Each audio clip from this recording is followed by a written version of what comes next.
She thought she could have a black man removed from first class with just a few carefully chosen words, until he calmly reached into his pocket and flashed his FBI badge. Patricia Langford strolled through Dallas-Fort Worth International Airport, her designer carry-on gliding smoothly behind her. She had taken this flight route countless times before, Dallas to Washington, D.C. First class, the only way she ever traveled. Everything about air travel felt predictable to her. The priority boarding, the complimentary champagne, the hushed conversations between professionals.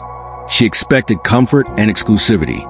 So when she approached her row and saw a black man in a crisp navy blue suit already seated beside her, her steps faltered. He had an air of quiet confidence, his laptop open, eyes scanning the screen as if he were reviewing something important. Patricia's lips pressed together. She set her designer tote down with a little too much force and took her seat, barely masking her displeasure. First class wasn't supposed to be like this. The man beside her, Daniel Stokes, barely acknowledged her. He was focused, typing effortlessly, absorbed in his work. The glow from his laptop reflected against his dark skin, highlighting the sharp angles of his face. He had the composure of someone who belonged here. Patricia, however, wasn't convinced. She inhaled sharply through her nose, shifting in her seat. Her purse accidentally nudged his armrest. No reaction. She sat up straighter, glancing around as if expecting a flight attendant to notice this mistake. Then, she took a step further. She leaned slightly toward him, just enough to make her presence known. "Excuse me," she said, her voice carefully polite. "Are you sure you're in the right seat?" Daniel didn't even look up. "Yes." That was it. No elaboration, no explanation. She cleared her throat, glancing around again. This time she caught the eye of a flight attendant. Emily Jacobs, a young woman in her early 30s who had been assisting passengers a few rows ahead. Patricia lifted her hand slightly, signaling Emily over. Daniel sighed, subtle but noticeable.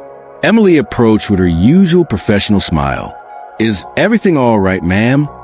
Patricia forced a small chuckle, shaking her head as if she found the situation amusing. "I think there's been a little mix-up. I believe this gentleman is in the wrong seat." Emily glanced at Daniel, who finally paused his typing and looked up. His expression was unreadable, but there was something in his eyes, not surprise, not confusion, something else. Emily pulled out the passenger manifest from her tablet, quickly scanning the seat assignments. "Actually, Mr. Stokes is in his correct seat," she said politely. "Your ticket says 2A and he's in 2B. Patricia blinked. Her fingers tightened around the edge of her armrest. "That's odd," she said, forcing a laugh. "Are you sure?" Well, I just assumed." Emily smiled, already sensing where this was going. "I'm sure, ma'am. Everything looks correct." Patricia's face twitched.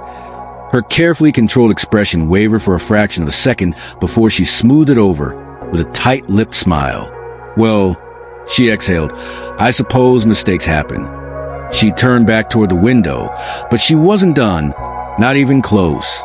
Daniel, meanwhile, had already gone back to work. Emily hesitated for a second, sensing the tension, then gave Daniel a quick nod before stepping away. But Patricia was stewing. Her fingers tapped against her knee. Her breath was shallow, eyes darting toward the flight crew, then back to Daniel. He wasn't reacting. He wasn't explaining himself or offering any reassurances. He wasn't playing into the little game she had expected him to play. That made her angrier. She wasn't the kind of woman to let things slide. But Patricia isn't the type to suffer in silence. She decided to take action. Patricia sat stiffly, arms crossed over her chest, her mind racing. This wasn't right. She had flown first class for decades and never, not once, had she been put in a situation like this. The man beside her wasn't doing anything wrong, but that didn't matter to her. He didn't belong. Her breath came faster, her irritation bubbling just beneath the surface. She couldn't just sit here and accept this.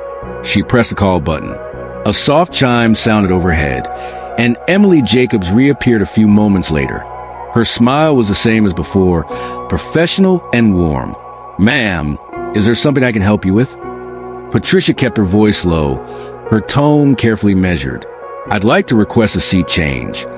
Emily blinked. Oh, are you uncomfortable? Is there an issue with the seat itself? Patricia hesitated for half a second.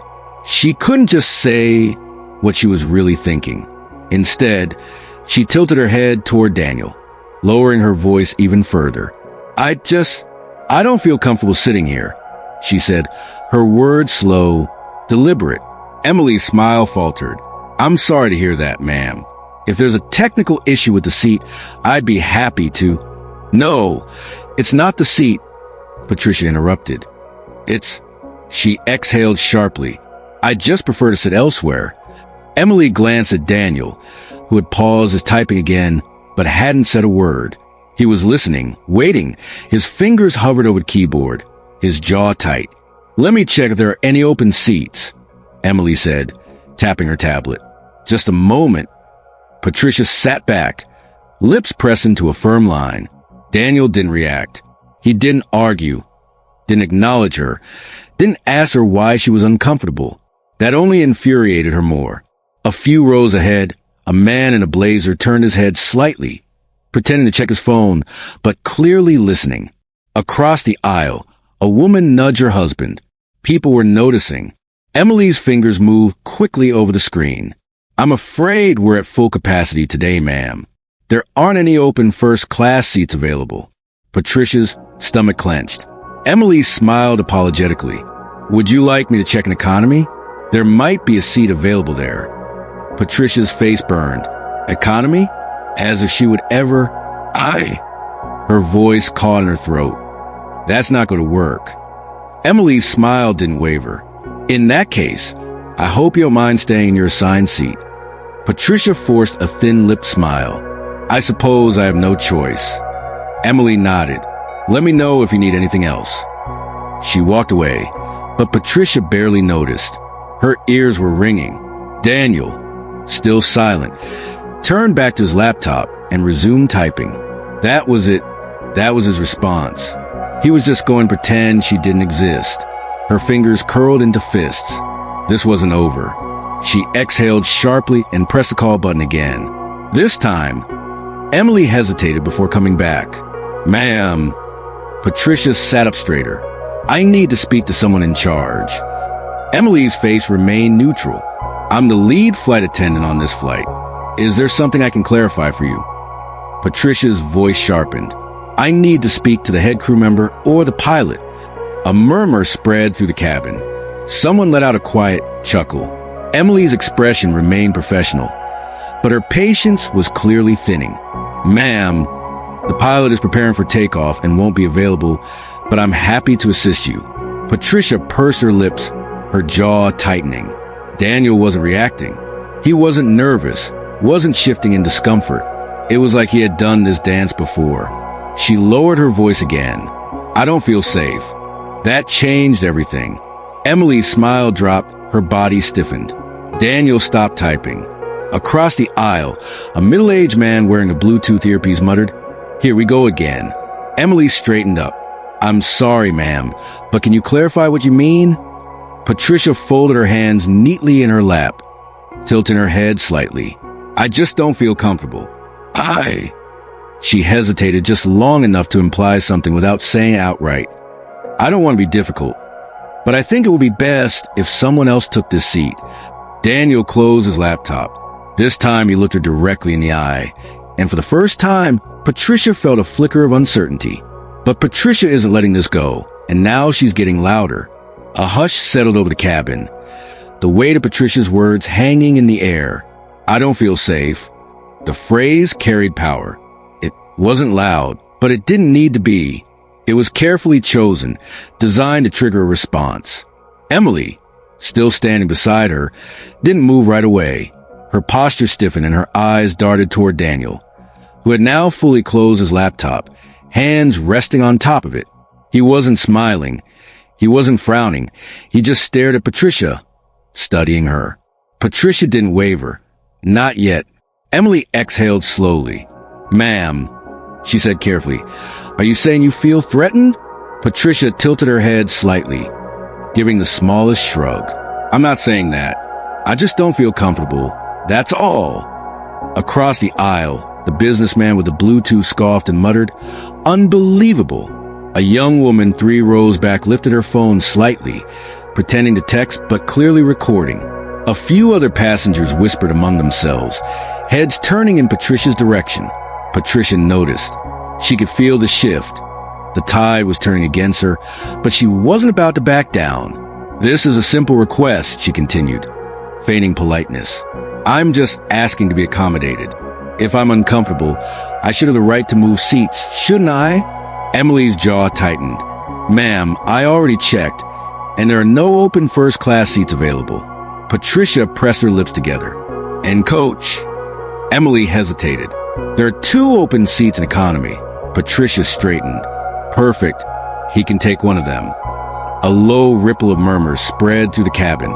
Daniel inhaled deeply, his fingers drumming once on the surface of his laptop before going still.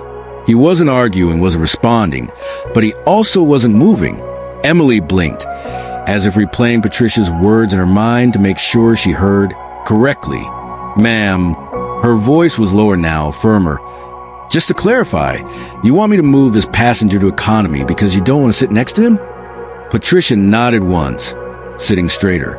"Yes." Emily inhaled through her nose. "That won't be happening."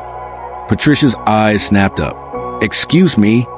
Emily folded her hands in front of her, voice unwavering. "Mr. Stokes has a first-class ticket, just like you. He is in his assigned seat. I cannot and will not ask him to move." Patricia's face flushed. She was losing control of the situation. Passengers were staring openly now, some whispering, some shaking their heads. The young woman with the phone was still recording. Patricia felt her stomach twist. "This is ridiculous," she hissed.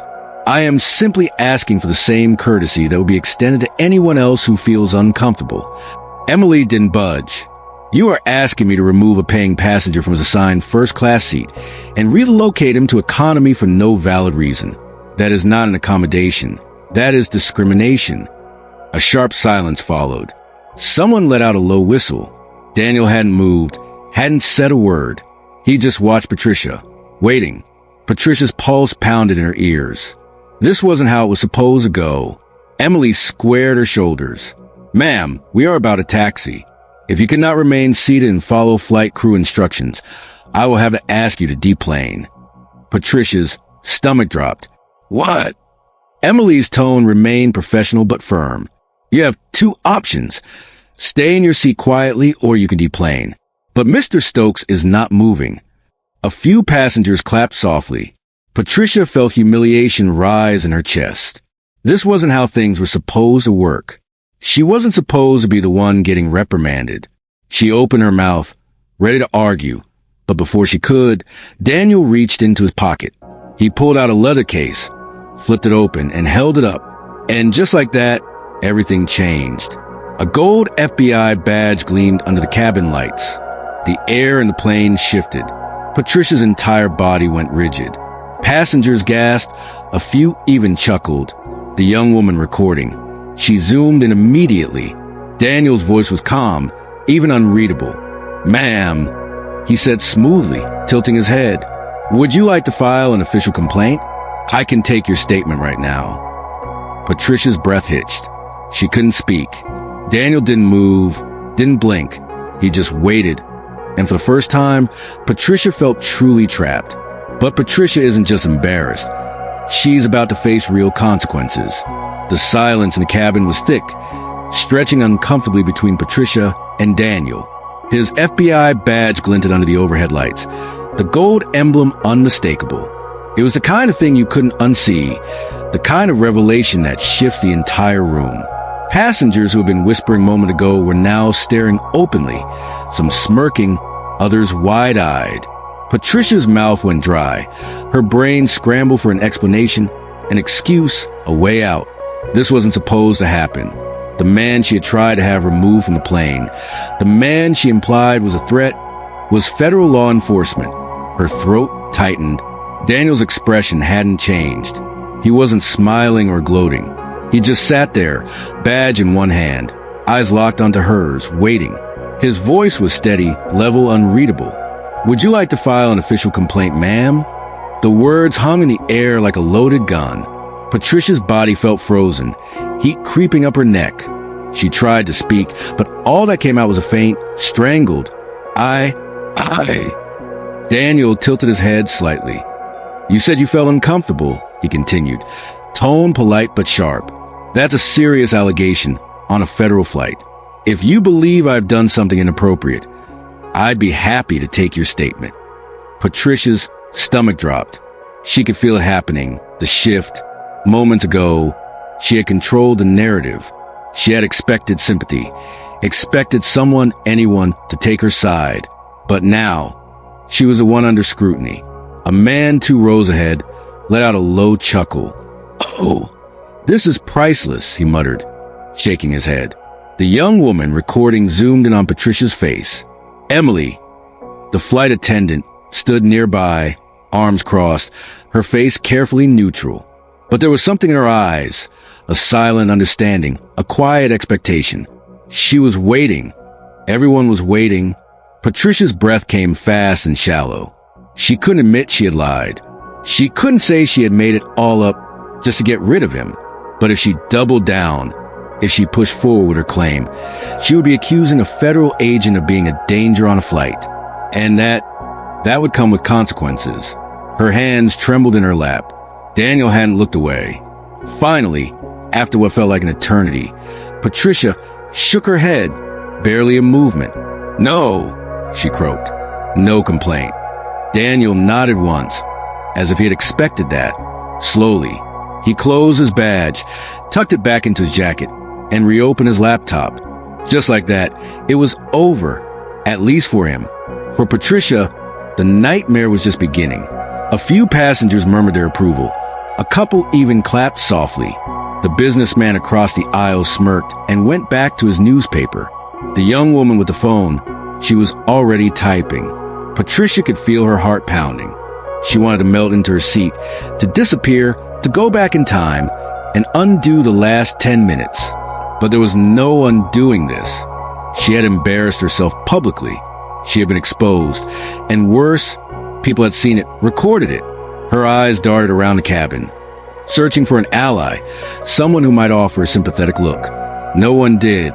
Even Emily, the one person who had been patient with her, had lost the warmth in her expression. Patricia swallowed hard. She wanted to argue, wanted to say something to regain control, but she knew deep down there was nothing left to say.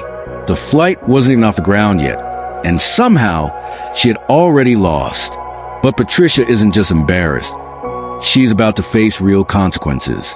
Patricia sat rigidly in her seat, staring straight ahead. Her breathing was shallow, her face burning. This wasn't just embarrassment. This was humiliation. Daniel had already moved on. He had flipped his laptop open again, fingers tapping calmly on the keyboard. It was as if she didn't exist. The rest of the cabin, however, they hadn't forgotten. Across the aisle, the businessman with the Bluetooth smirked to himself. The woman recording had stopped typing, but her phone was still angled slightly upward, as if waiting for Patricia to react. Even the flight attendants, the ones who were supposed to be neutral, had a different air about them now. Emily, the lead flight attendant, stood nearby, watching. Patricia felt it all. The weight of the stairs, the quiet judgment in the air. She had miscalculated. Badly. Her fingers twitched in her lap, her heart hammering. This wasn't just some minor misunderstanding she could smooth over with a forced laugh and a dismissive wave. She had tried to have an FBI agent removed from a seat on camera. The implications were settling in now, heavy in her chest. Her mouth was dry. Emily finally stepped closer, her tone still polite, but no longer soft. "Ma'am," she said, keeping her voice low, "I need to confirm that you are okay to remain on this flight without further disruption." Patricia stiffened. A handful of passengers glanced over, pretending not to eavesdrop, but absolutely listening. She wanted to snap, wanted to demand why she was the one being treated like the problem when all she had done was express discomfort.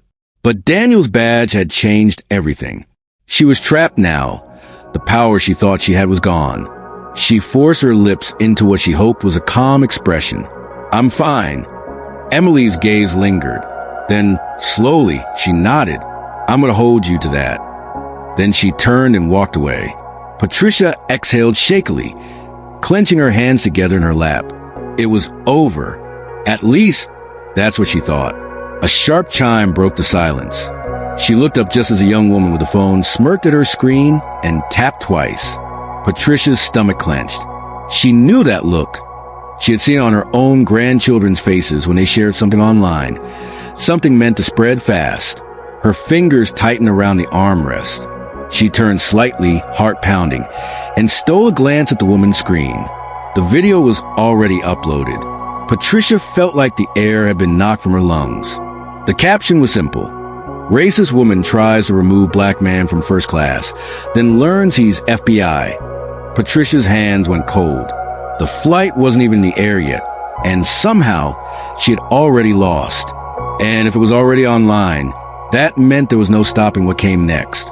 She turned her head forward again, trying to steady her breathing, trying to convince herself that maybe it wouldn't be so bad. Maybe no one would care. Maybe it wouldn't spread. Maybe. Her phone vibrated in her purse once, twice, a third time. Patricia's chest tightened. She didn't want to look. She didn't want to know. But her hands moved on their own, digging into her bag, fingers wrapping around the device. She pulled it out and her stomach dropped. Text messages from acquaintances, from family, from people she hadn't heard from in months. Each one was a variation of the same question. "Patricia, is this you? Just saw a video. Tell me this isn't real. Oh my God, what did you do?" Her heartbeat roared in her ears. She swiped open her browser with trembling hands and tapped on Twitter. It took less than a second. Her name was already trending. The video had been uploaded less than 5 minutes ago, and yet it had already been viewed over 20,000 times. And the comments, they were pouring in. Patricia's vision blurred as she read the first few. "Karma is real. This lady really thought she could get away with it. Hope she enjoys the internet roasting she's about to get." Patricia's breath hitched. Her world wasn't just collapsing. It was burning. And for the first time, Patricia realized there was no coming back from this. But what happens after the flight lands is beyond Patricia's worst fears. Patricia gripped her phone so tightly that her knuckles turned white. The cabin noise faded into background, drowned out by the pounding of her own pulse. She could barely breathe. The video was still spreading, the view count ticking higher every time she refreshed. 30,000 views, 42,000, 61,000. It wasn't slowing down. She blinked rapidly, her mind scrambling for an escape, a way to stop this before it was too late. But it was too late. She swiped down, reading more comments. Imagine being this entitled El Mayo. She really thought she was going to get away with it. The FBI part made my whole day. Instant karma. Expose her name. We need to know who she is. Her chest tightened. She glanced around the cabin, as if searching for a way to reverse time. But nobody was looking at her anymore. They didn't need to. They had seen enough. She shifted in her seat, her whole body rigid. Daniel, still beside her, hadn't moved. His fingers tapped lightly on his laptop keyboard. If he was aware of the video, he didn't show it. He didn't care. And that somehow made it worse. Patricia's phone buzzed again. She flinched, then looked down. Her sister. She hesitated, then pressed a decline button with a shaky finger. She wasn't ready for that conversation. She wasn't ready for any of this. The plane had barely even taken off, and yet her world was already collapsing around her. She exhaled sharply, forcing herself to stay calm. She needed a plan, a way to fix this. She could apologize. Maybe that would help. No, that would only fuel the fire. She could ignore it, pretend she hadn't seen the video. No, that was worse. Her mind raced, her thoughts colliding, spiraling. And then the pilot's voice came over the intercom. "Ladies and gentlemen, we are beginning our descent into Washington, D.C. The local time is 5:43 p.m. Please ensure your seatbelts are fastened as we prepare for landing." Patricia's heart dropped. Landing. She had been so focused on the chaos inside the plane that she had forgotten what was waiting for her outside of it. She refreshed the video one last time, 97,000 views. Her name was trending. Her hand shook as she stuffed her phone back into her bag, trying to convince herself that she could still get ahead of this, that maybe, just maybe, it wouldn't be as bad as she thought. But Patricia still hopes the store will pass until she turns on the news. Patricia practically bolted off the plane the second the doors opened. She ignored the side glances, the quiet chuckles, the unspoken judgment hanging in the air. She just needed to get out.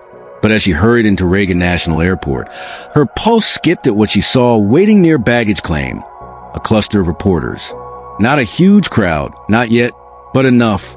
A woman in a navy blazer held a microphone near her lips, reading from her phone as a cameraman filmed her. The now viral video shows an unidentified woman attempting to have an FBI agent removed from first class, citing discomfort. The clip has gained over 1 million views in just a few hours. Patricia stopped breathing. 1 million? That was impossible. She turned her head quickly, praying they hadn't seen her, but one of the reporters locked eyes with her. The woman's face lit up. Wait, that's her. Patricia spun on her heel, panic spiking in her chest. She cannot be seen like this. She moved fast, her heels clicking sharply against the tile floor. She needed to get to the exit now, but her phone buzzed violently in her purse. Texts, missed calls, alerts. She couldn't outrun it. She shoved past a group of travelers, her breath short, her hands clammy.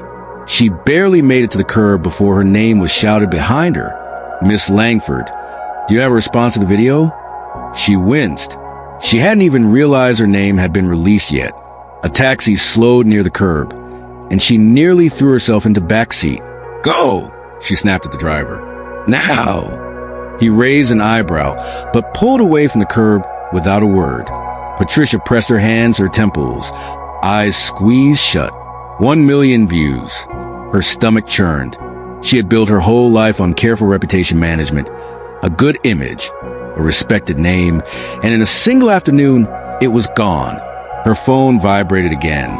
This time it was a number she didn't recognize. She stared at it, heart hammering. Then just before it went to voicemail, she swiped to answer. Hello? A brief silence, then a clipped voice. Miss Langford, this is James Rollins, chair of the Marston Foundation. I assume you're aware of the situation. Patricia's mouth went dry. She had been on the Marston Foundation board for years, a charity that prided itself on its progressive image, inclusivity, and ethical leadership. And she already knew what this call was about. She swallowed. James, we're gonna need you to step down. He interrupted immediately. Patricia stared blankly ahead. It wasn't a request. It was an order. Her pulse drummed in her ears. But this is being taken out of context. The board disagrees. His voice was flat, final. We'll issue a public statement by morning. We expect your resignation by then. A sharp beep. He had hung up. Patricia lowered the phone slowly. Her career was over. Her reputation was gone. And the worst part, no one cared about her explanation. They had seen the video, and the video was enough. She let out a shaky breath. This wasn't something she could control. This was something she had done to herself, and now she had to live with it. Meanwhile, Daniel Stokes hadn't even spared her another thought. By now, he was probably in a meeting, completely unbothered, his life untouched, because for him, this had been just another Tuesday. If this story made you think, don't forget to subscribe for more gripping real-life scenarios.